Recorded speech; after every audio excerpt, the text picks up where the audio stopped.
Writing an original song was a bit more difficult than I had imagined. I've performed in choirs, musicals, operas, plays, and cabarets for years, but none of that really prepared me for writing the music to my solo cabaret. That's because it was about my personal journey from rejection and shame to self-love and self-acceptance. Have you ever had a day that you wish would go away and nothing's turning out right? You don't know how to feel and you question what is real, and it's harder to hold on to the light.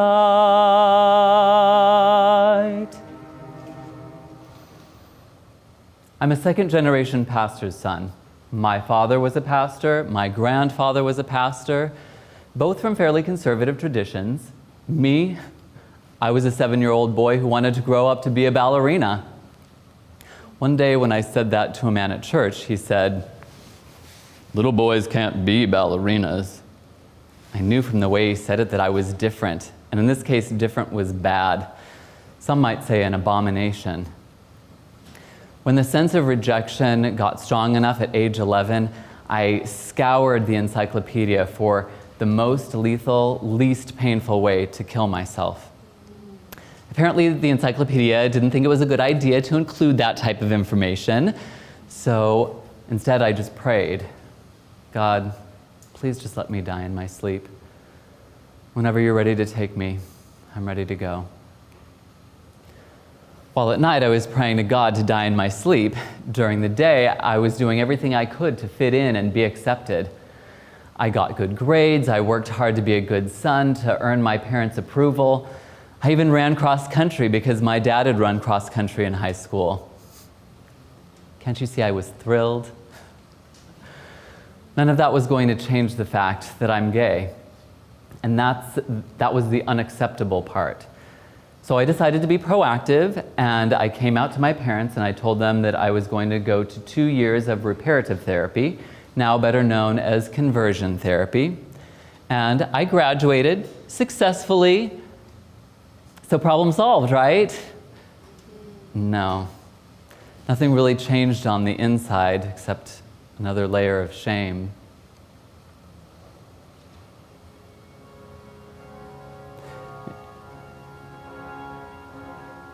If you're wanting to let go, just know you're not alone. Your life has a purpose. You're gonna have your time.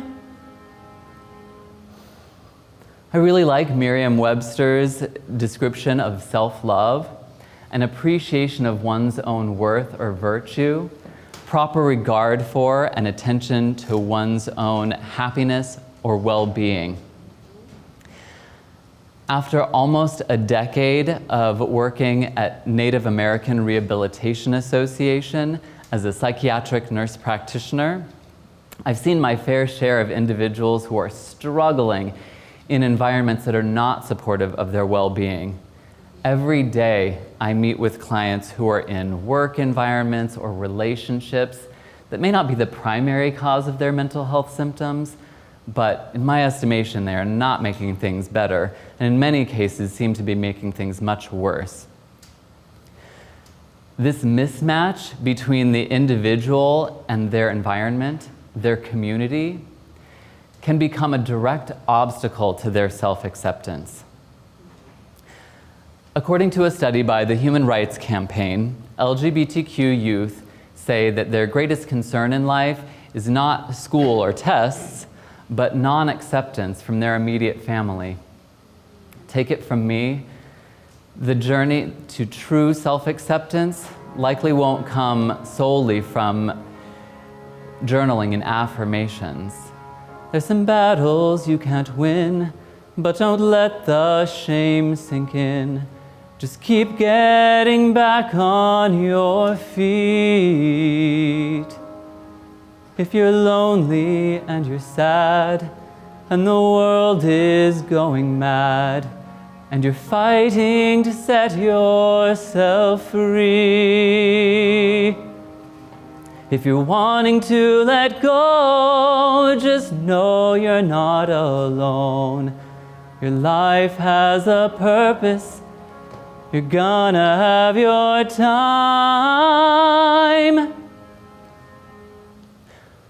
One thing I had going really well for me was my involvement in music and theater. Shocker, right? But that was a community where I really felt like I belonged. My musical journey eventually led me to a singing gig at an Episcopal church choir, and I was a little bit shaken at first to find that the priest was gay, and there were several members of the choir who were gay, and I thought, maybe I can be gay and Christian. Maybe I can figure out my own spiritual beliefs. And between that and individual therapy during nursing school, I got to a much better place of being able to accept myself for who I am. I am convinced that I never would have made it that far had it been only for talk therapy and individual approaches. It was that and being in the Episcopal church choir. It was the combination of the right community and individual work that led me to self-acceptance. Since working at NARA Northwest, I have witnessed Native Americans in an urban environment who have grown not only through their work in recovery communities such as AA and Wellbriety, but also through their work in Native community and cultural practices. As Chief Seattle said, humankind has not woven the web of life. We are but one thread within it. Whatever we do to the web, we do to ourselves. All things are bound together. All things connect. In 2020, the National Academies of Sciences, Engineering, and Medicine reported that social isolation increases a person's risk of premature death from all causes. And a meta-analysis conducted by the American Psychological Association found that involvement in a social group improves self-esteem, and that improved self-esteem improved those social relationships in a positive feedback loop. For me, it began with connecting with people who had mutual interests in singing, dancing, and acting, who accepted me for who I was, regardless of my sexual orientation or spiritual beliefs. Music and theater obviously isn't the path for everyone, but the main process that I followed can be replicated by finding a means of self-expression and creativity. As I see it, there are two main ways of creating a community for yourself.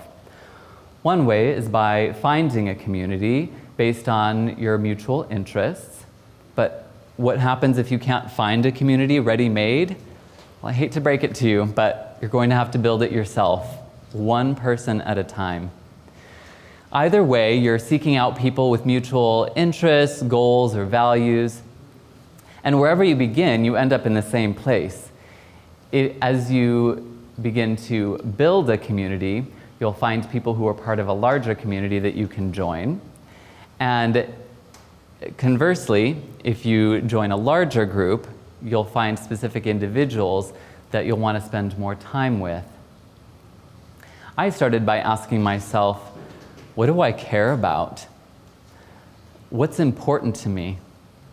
What are my interests? What really speaks to me?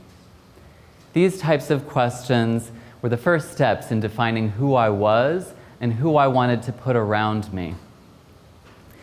The second step can be a search online or at your library for supportive groups or organizations that share your similar goals, interests, or values.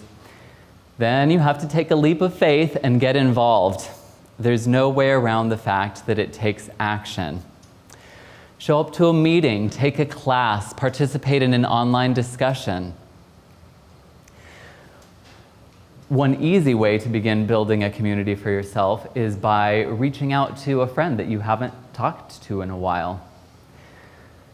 Wherever you begin, it's important to make sure to set reminders for yourself to take action and also to continue trying new approaches to creating a community for yourself, both finding and building that community. Sometimes there can be obstacles. One might find, for instance, that their social skills leave a little to be desired. Then that could stand in the way of their connecting with other people. If there are any sort of problems that you run into along the way, reach out to a coach or a mental health professional in order to help you along that way. Wherever one begins, and whatever the challenge is, finding people who see and accept us for who we are is the missing ingredient that we need to add back to the recipe for self-acceptance and well-being. In return, we find that we not only see and accept ourselves, but we're also able to do the same for others. You could be the person who helps someone else on their journey to self-acceptance. As my co-writer Drew Lawrence and I expressed while writing this song, you can make the choice, let them hear your voice. Each day can start over new. You can stand up proud, live your life out loud. There's someone waiting for you. There's someone waiting for you. Waiting for you. Thank you.